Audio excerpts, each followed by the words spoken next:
নমস্কার, আমি কবিতার কলতান থেকে আমার চ্যানেলে সবাইকে স্বাগতম। বড়দেরকে প্রণাম জানাই, ছোটদেরকে অনেক অনেক আদর আর ভালোবাসা জানালাম। আমি চলে এসেছি আজকে হ্যাশট্যাগ আমরা সকলের নতুন বিষয় নিয়ে। আজকের খুব সুন্দর একটা বিষয় দিয়েছেন আমাদের একজন নতুন মনের মানুষ। দিদির নাম হচ্ছে সীমা সাহা। আর ওনাকে বিষয় দেওয়ার জন্য আর আমাদের সাথে যুক্ত হওয়ার জন্য অনেক অনেক ধন্যবাদ। আমি দিদি এই জন্যই বললাম, আপাতত জানি না উনি আমার সমবয়সী বা দিদি বা আমার থেকে ছোট, তাই জন্যই দিদি বললাম। যদি কিছু ভুল হয়ে থাকে আর যদি আমার ভিডিও দেখে থাকেন প্লিজ বলে দেবেন। আর এরম নতুন নতুন মনের মানুষ যুক্ত হওয়ার জন্য আমরা অনেক আনন্দিত। আমি সেইভাবে সারাদিন ভিডিও দিতে পারিনি। আমি একটু আগে মিষ্টিরটা দেখলাম, মিষ্টিরটাই শুধু দেখলাম, বাকিদেরটা দেখার এখনও সময় পাইনি, দেখবো আস্তে আস্তে। সুন্দর একটা বিষয়। এই কথাটা একটু আনইউজুয়াল, আমরা খুব একটা শুনি না। আমরা আজকের বিষয়টা আগে বলে নিই। বিষয়টা হচ্ছে ধর্মই কর্ম। আমরা যেটা শুনে থাকি ইউজুয়ালি সেটা হচ্ছে কর্মই ধর্ম, আর এখানে মানে কথাটা আর কি ধর্মই কর্ম। তো মিষ্টিরটা শুনলাম, মিষ্টি প্রায় পুরোটাই বলে দিয়েছে। তাও আমি যখন মোবাইলে ক্যামেরা অন করে বসেছি, আর আমি মনে করি এটা আমার কর্তব্য, তো আজকের বিষয়টা নিয়ে বলি। ব্যাপারটা হচ্ছে যে ধর্ম মানে, এখানে ধর্ম মানে কিন্তু সেই কোনো রিলিজিয়াস প্র্যাকটিসের কথা কিন্তু বলা হয়নি। ধর্ম মানে আমার যতদূর মনে হয় দিদি এটা মানে ধর্ম আচরণ বলতে চেয়েছেন। মানে এমন নয় যে হিন্দুত্ব বা ইসলাম এই কথাগুলো হয়তো উনি বলতে চাননি। তো এখানে ধর্মাচরণ মানে আমার কাছে যা সঠিক মনে হয় সেটাই কিন্তু আমার ধর্মাচরণ। মানে আমি যেটা সঠিক পথে চলি, যেই পথে চললে বলে না ধর্মের পথে চলা, যেই পথে চললে নিজের সাথে সাথে অন্যদেরও ভালো হয় বা অন্যদেরও মঙ্গল হয়, আমার কাছে মনে হয় সেটাই ধর্মের পথ। এর জন্য কিন্তু ঈশ্বরের সারাদিন ধরে ঈশ্বরের সাধনা ভজনা করতে হয় না। এর জন্য আমাদের ভেতরে যে যিনি আছেন, আমাদের ভেতরকার ঈশ্বর, আর সর্বজীবের মধ্যে যে ঈশ্বর আছে, সেই জীবের মঙ্গল ভাবনা বা মঙ্গল চিন্তা করা বা এমন কোনো কাজ না করা যাতে অন্যদের কোনো রকমের কোনো সমস্যা হয়, তো এই কাজটাই কিন্তু আমার মনে হয় ধর্ম।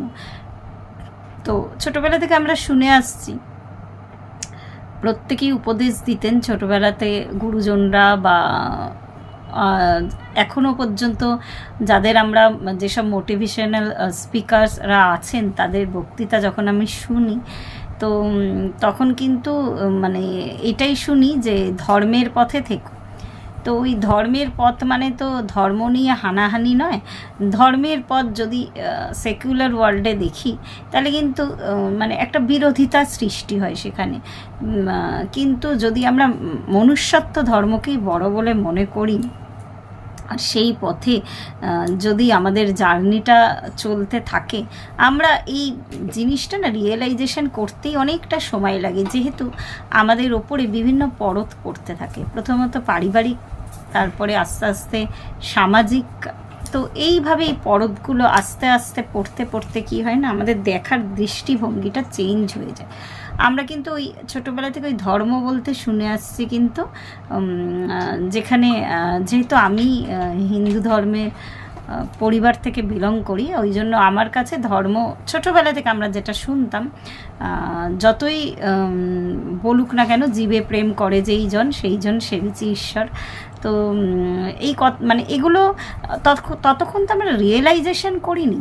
যখন আমরা একদম ছোট ছিলাম তখন ওই ধর্ম মানে পুজো আর্চা করা, বা অনেকে বলে যে ত্রিসন্ধ্যা আহ্নিক না করে সে জল খান না আর কি। আমিও যেহেতু ব্রাহ্মণ পরিবার থেকে বিলং করি, তো এই কথাগুলো আর কি ছোটোবেলা থেকে শুনে আসছি আর কি, আহ্নিক না করে জল খায় না। তো এইগুলোই আমার কাছে কিন্তু তখন ধর্ম ছিল। তখন কিন্তু ওই কথাটা বিবেকানন্দের বাণী হিসাবেই থেকে গেছিলো।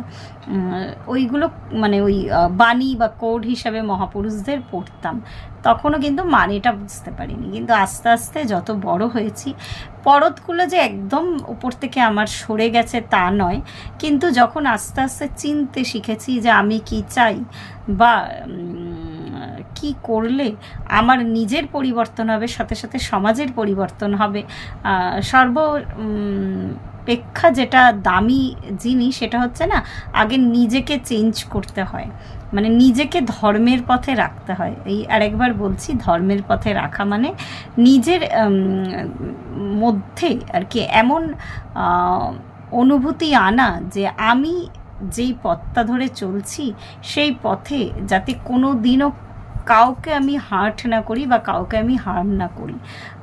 তো এই যদি আমার নিজের মধ্যেই চেঞ্জেসটা আনতে পারি, তো এমনি এমনি পরিবার, সমাজ, গোটা পৃথিবী চেঞ্জ হতে বাধ্য আর কি, প্রত্যেকটা মানুষ যদি এরকম ভাবে। তো এটাই আমার মনে হয় যে এরমভাবেই কিন্তু ধর্মের পথে চলা যায়। আর এই ধর্মের পথটাই এখন যা সিচুয়েশন, মানুষে মানুষে হানাহানি, ইভেন বিভিন্ন ধর্মের মধ্যেও আমার বলতে এখানে বাধা নেই, বিভিন্ন রকমের ভাগ, যে এই আমি আমার নিজের ধর্মেরই এক্সাম্পল দিই, হিন্দু ধর্মেরই কত রকমের শাখা আছে। তো মানুষ তো কনফিউজ হয়ে যায় যে আমি কোন দিকে যাব বা কী আচরণ করব। এই গূঢ় কথাগুলো বুঝতে গেলে না আগে নিজেকে চিনতে হবে, নিজেকে চেঞ্জ করতে হবে, নিজের ধর্মটা সঠিক রাখতে হবে।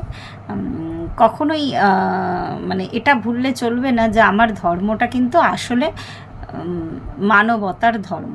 তো এটা যদি প্রত্যেকটা মানুষ বুঝে যায়, তো প্রত্যেকটা মানুষের মধ্যে সেই চেঞ্জেসটা আসবে, তো তবেই কিন্তু সঠিক কর্ম হবে। আর আমরা কিন্তু এইভাবে ধর্মের পথে থেকে কিন্তু আমরা মানে এই যদি কর্ম করতে থাকি, তাহলে এমন একটা দিন আসবে যখন কিন্তু নতুন পৃথিবী সৃষ্টি হবে। তো এই পর্যন্তই আজকে বললাম। এই কথা নিয়ে আরও অনেক কিছু বলার আছে, অনেকটা রাত্রি হয়ে গেছে, আর বাকিদেরটা শুনবো। আর মিষ্টি দেখলাম পুরোটাই বলে দিয়েছে। তো আজকে এই পর্যন্তই। প্রত্যেকে ভালো থাকবেন, পরিবারের সকলকে ভালো রাখবেন। আর সীমা ম্যাডামকে বলছি, আপনি এরম নতুন নতুন বিষয় দিয়ে আমাদেরকে উৎসাহিত করবেন। আর যদি আপনার মনে হয় যে আপনি নিজেও হ্যাশট্যাগ আমরা সকলেতে নিজের বক্তব্য রাখবেন, এখানে মানে বক্তব্য রাখতে গেলে কিচ্ছু লাগে না, জাস্ট মোবাইলে প্রত্যেকেই এখন অ্যান্ড্রয়েড ফোন ইউজ করে, শুধু নিজের বক্তব্যটা বলে ইউটিউবে আপলোড করে দেওয়া। আমরা তো এক এক সময় এডিটও করি না, র ভিডিওই দিই। তো এখানে মানে ওইটাই আর কি আমাদের কাছে, এটাই মানে আমার কাছেই এখন হ্যাশট্যাগ, আমার কাছে কেন আমাদের প্রত্যেকের কাছে এটা কিন্তু আমাদের ধর্মের পথ একটা আর কি। এই হ্যাশট্যাগ আমরা সকলেতে আমরা যারা যারা আছি, আমরা প্রত্যেকেই মনে করি যে এটাতে না আমাদের মানে ঘষা মাজা চলছে আর কি, ভেতরের বাইরের সব কিছু। আর ভেতরে ঘষা মাজাটা চললেই কিন্তু সেটার মানে বাইরেটাও কিন্তু আবার ইলিউমিনেট করবে। ধন্যবাদ।